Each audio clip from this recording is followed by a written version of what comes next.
En 20 ans, le Qatar, tout petit État grand comme l'Île-de-France, s'est implanté de manière exceptionnelle en Europe, et plus particulièrement en France.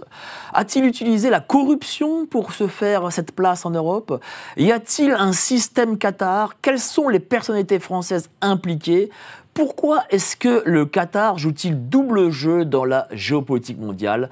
À ces questions répondront l'ancien député européen Paolo Casaca et l'avocat Maître Romain Ruiz, spécialiste du Qatar. Vous êtes sur Géopolitique Profonde, c'est parti!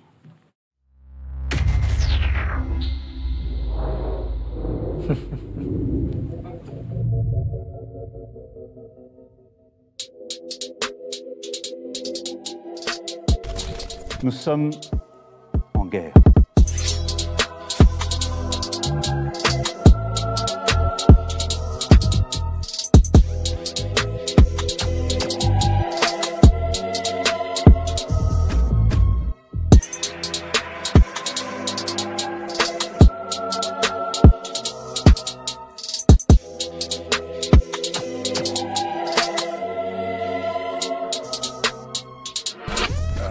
Il ne faut pas avoir peur.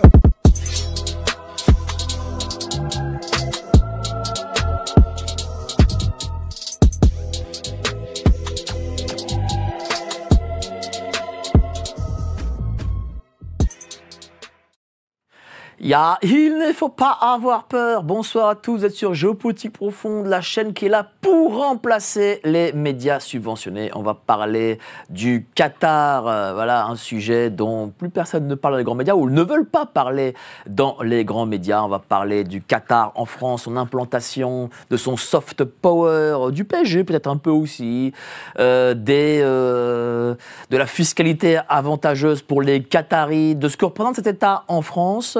On a ce soir deux invités exceptionnels, Maître Romain Ruiz et l'ex-député européen portugais Paolo Casaca. Mais avant ça, n'oubliez pas de vous abonner à l'aide de Géopolitique Profonde. Elle est entre mes mains.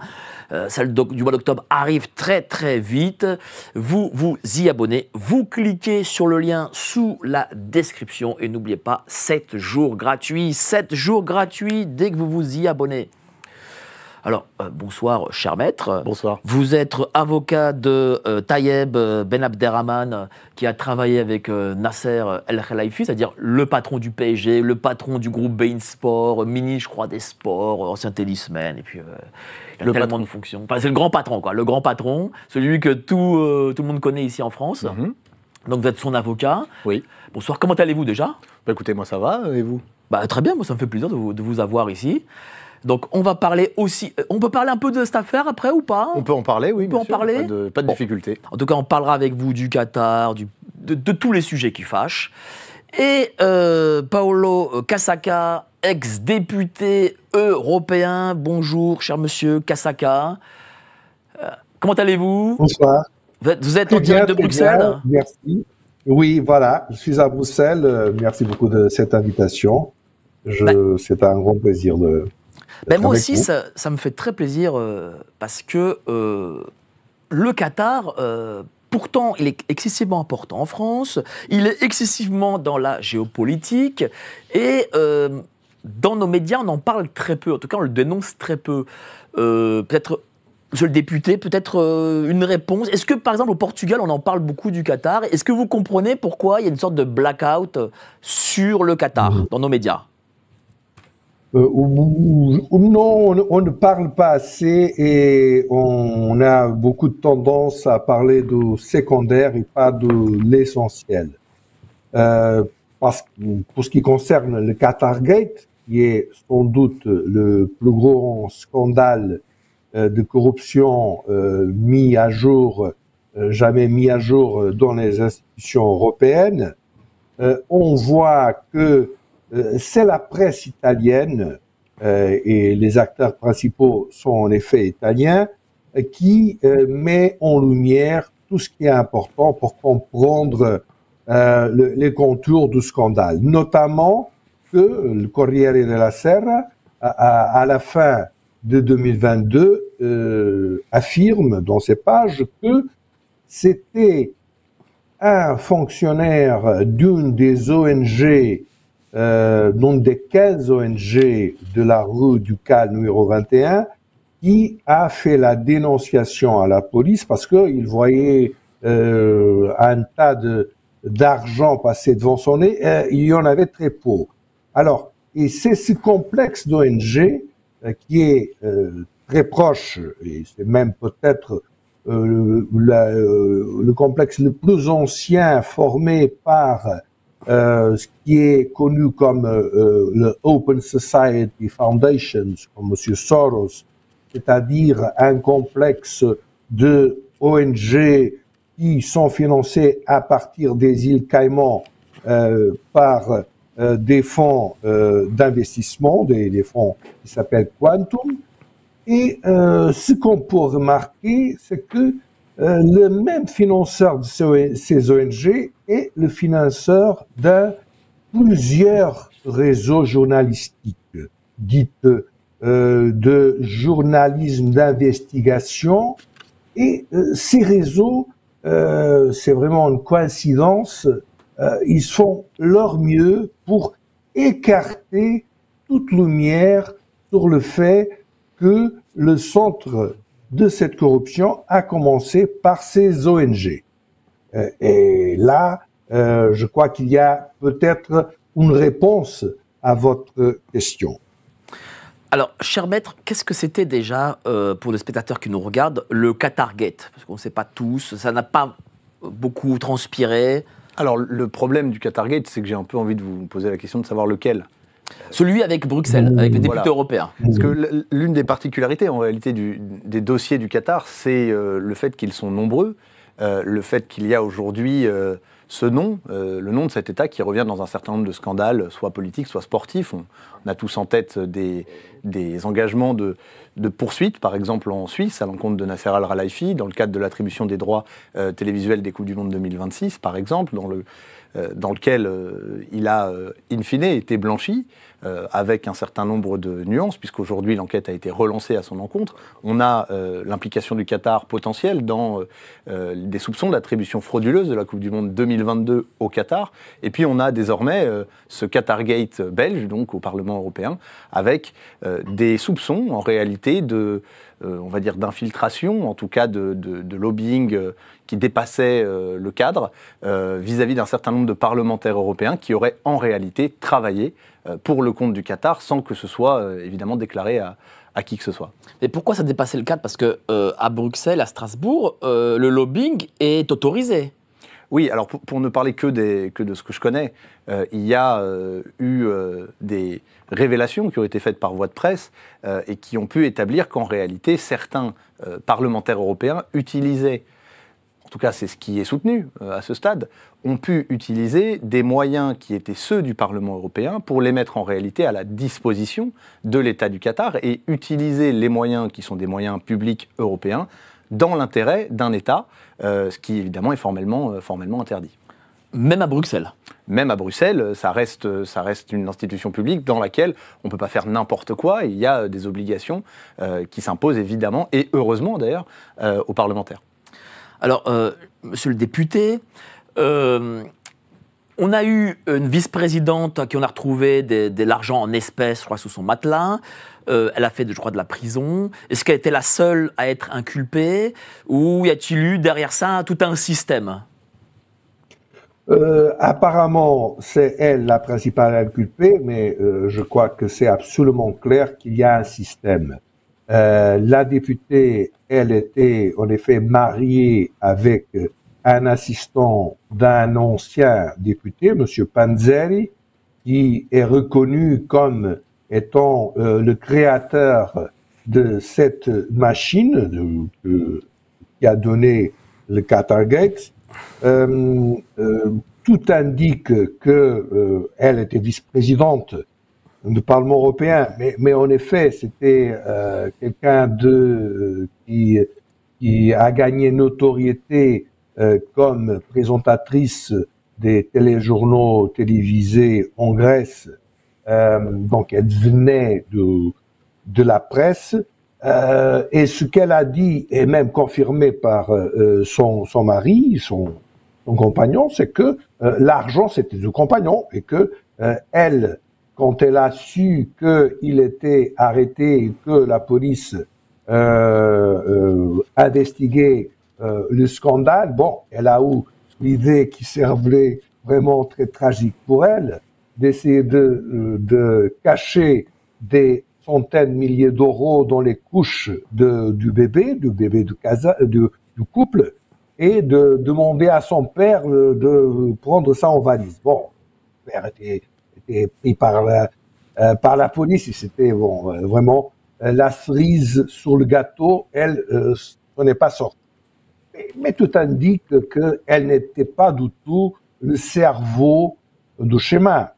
Tout indique que le schéma s'est passé entre ces ONG, où il y avait en effet un accord qui reflètait un accord politique passé en Italie entre les forces politiques italiennes, et la sous-commission des droits de l'homme. Une sous-commission que un journaliste, Eddie Wax, de Politico, dit, et il dit très, très correctement, que c'est la sous-commission du Qatargate. C'est vraiment cette sous-commission qui est au cœur du Qatargate au Parlement européen.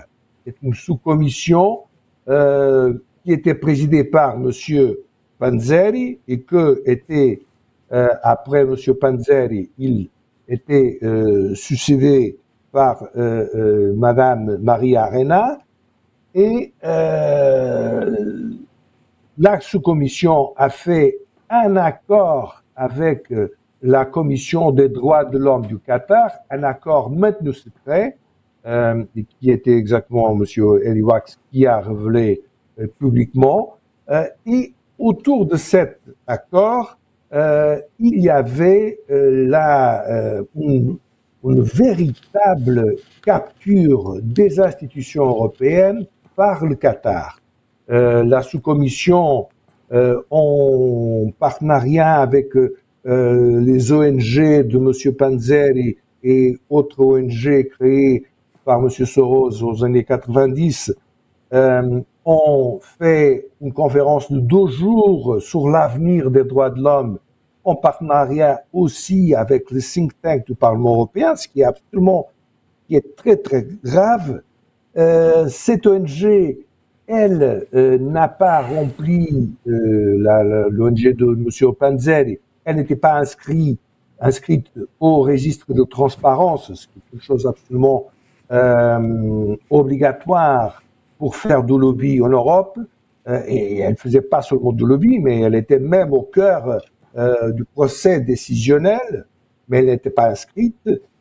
Elle n'a pas rempli ses obligations légales de présentation de comptes en Belgique, mais peu importe, la Commission européenne l'a mis des centaines de milliers d'euros. Une ONG créée de rien. Donc la Commission européenne, elle est là aussi dans ce scandale. Et ça, tout ça s'est mis en lumière en décembre 2022, et on s'attendrait à que les institutions européennes seraient en mesure de faire face à ce scandale. Mais non, on n'a rien vu. Il y a un peu Madame Kali qui, n'a pas pu être sauvée, donc il y a un peu le bouc émissaire, c'est elle qui représente toute la corruption, et les autorités judiciaires, d'une façon un peu difficile à comprendre, l'ont maintenue en prison plusieurs mois, mais la plupart des autres, quelques-uns ont été sous investigation, mais rien s'est passé. Les autorités belges ont géré la chose d'une façon un peu difficile à comprendre, et donc un procès qui apparaissait comme une opportunité des institutions européennes réfléchir sur la façon à laquelle des puissances étrangères s'infiltrent dans le procès décisionnel, et donc faire vraiment des réformes profondes, non, rien, vraiment, c'est pas. Qu'est-ce qu'a apporté ce lobbying, ce qui s'est passé au Qatar? Qu'est-ce que cette vice-présidente a apporté au Qatar concrètement? Bon, la question fondamentale, il y avait évidemment la question du football, qui est une question importante. Mais là, le football, et c'est comme ça que la diplomatie du football, que le Qatar a commencé en France, comme on le sait. Mais il faut le dire que pour ce qui concerne le football, il y a d'autres pays qui ont déjà essayé de suivre le même chemin, copier un peu ce que le Qatar fait. Et il y a une chose que j'ai déjà observé, c'est que le football est un peu immune au scandale de corruption.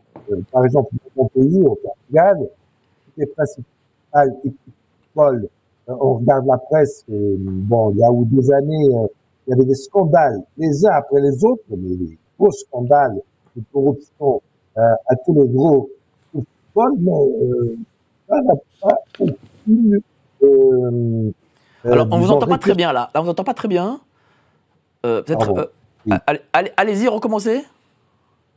Alors, je dis que c'est bon, impeccable. Voilà, le football, ouais. Le football, ça, on avait entendu, ouais. C'était certainement une des choses très importantes, parce qu'il y avait le championnat du monde, mais je crois que le principal n'était pas le football. Le principal, c'était la question des droits de l'homme. Le Qatar a envisagé la capture des institutions européennes pour faire passer comme européenne sa vision des droits de l'homme. D'abord, ils ont transformé M. Khashoggi. Khashoggi, c'était un citoyen saoudien qui était assassiné par l'Arabie saoudite. C'était un citoyen saoudien qui était pro-Qatar et que critiquait de façon très dure l'Arabie saoudite à cause de la manque de suivi des Saoudiens par le wahhabisme et par la coopération avec les frères musulmans et toutes les autres organisations islamistes. Et il y a eu un assassinat en Turquie. Et le Qatar a pris M. Khashoggi comme ça, c'est les droits de l'homme. Et donc ça, c'est notre campagne. Et donc tout doit être fait autour de M. Khashoggi. Et c'était ça exactement le point principal. De retourner la question des droits de l'homme en sa faveur, en faisant oublier que le Qatar est un des pays qui pose plus de problèmes en termes de droits de l'homme. Et je crois que on a ici dans cette émission l'avocat de M. Taïeb qui peut expliquer ça mieux que personne d'autre. C'est vraiment un cas ténébreux de persécution, de condamnation à la mort d'un citoyen innocent seulement parce que il a parlé, parce que il n'a pas suivi des promesses qu'il a dû faire sous torture de faire un silence sur ce qui se passait au Qatar. Et ce pays essaie de retourner la réalité en se mettant à lui-même et à tout l'islamisme, à tout le radicalisme fanatique islamique comme des victimes de la persécution et pas comme les principaux acteurs de cette persécution. C'est ça l'enjeu politique principal. Alerte Info. Géopolitique profonde prend sa place dans le paysage médiatique français. Bonsoir à tous, vous êtes sur Géopolitique profonde, la chaîne qui est là pour remplacer les médias subventionnés. On investit maintenant la rue et on veut vous entendre. Le gouvernement de M. Macron nous a obligés et nous a enfermés chez nous. Mais on a besoin de votre soutien. Alors cliquez sur le bouton j'aime pour nous soutenir.